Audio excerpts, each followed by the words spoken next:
অধ্যাপক ও বামফ্রন্ট আমলের প্রাক্তন উচ্চ শিক্ষামন্ত্রী শম্ভু ঘোষের ৯৯তম জন্মদিন উপলক্ষে শ্রদ্ধা ও স্মরণে বিশেষ কর্মসূচির আয়োজন করল শম্ভু ঘোষ স্মৃতিরক্ষা কমিটি।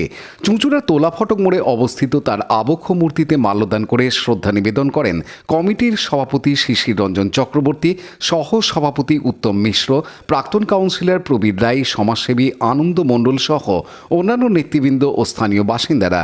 আগামী বছর শম্ভুচরণ ঘোষের জন্ম শতবর্ষ পালনের প্রস্তুতি শুরু হয়েছে। অনুষ্ঠানে বক্তারা শম্ভু ঘোষের শিক্ষাক্ষেত্রে অবদান, তার স্বচ্ছ ভাবমূর্তি এবং সামাজিক দায়িত্ববোধের কথা স্মরণ করেন। তার আদর্শকে নতুন প্রজন্মের মধ্যে ছড়িয়ে দেওয়ার লক্ষ্যেই প্রতি বছর এই জন্মদিন পালন করা হয় বলে জানান স্মৃতিরক্ষা কমিটির সভাপতি শিশির রঞ্জন চক্রবর্তী। অধ্যাপক শম্ভু ঘোষ স্মৃতিরক্ষা কমিটির পক্ষ থেকে আমরা প্রতি বছরই শম্ভুদা মারা যাওয়ার পরে তার জন্মদিনে আমরা মৃত্যুদিন পালন করে থাকি। এবারও ৯৯তম জন্মদিন তার। সামনের বছর ১০০ বছর পূর্ণ হবে।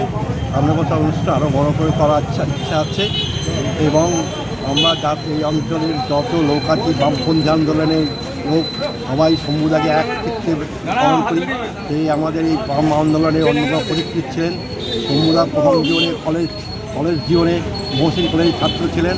প্রথমে তিনি বিএসসি পড়েছেন এবং ওখানে ছাত্রলোকে তৈরি করেছেন এবং তারপরে বিএসসি পাস করার পরে ছাত্র করার জন্যই তিনি বিএ পাস ওখান থেকে বিএ করেছেন এবং বিএ পাস করেছেন।